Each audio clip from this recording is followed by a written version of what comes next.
На церемонию были запрошены больше за 1100 человек. За несколько хвилин до прибытия Александра Лукашенко унесли державный стяг Республики Беларусь и штандар президента Республики Беларусь.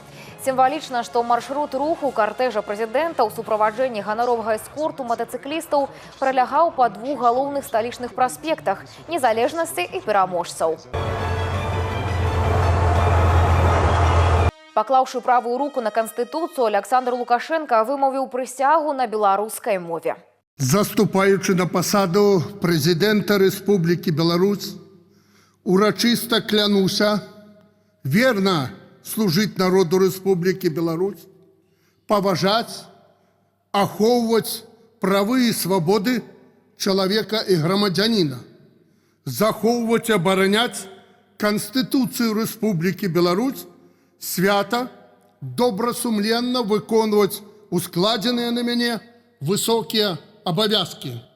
Затым быў выкананы дзяржаўны гімн Беларусі, пасля чаго прэзідэнт падпісаў акт аб прынясенні прысягі. Старшыня Цэнтральнай выбарчай камісіі ўручыў Александру Лукашенку пасведчанне прэзідэнта Рэспублікі Беларусь. Тэлеверсію інаўгурацыі прэзідэнта глядзіце ў 21:00 на тэлеканалах «Беларусь-1» і «Першы інфармацыйны».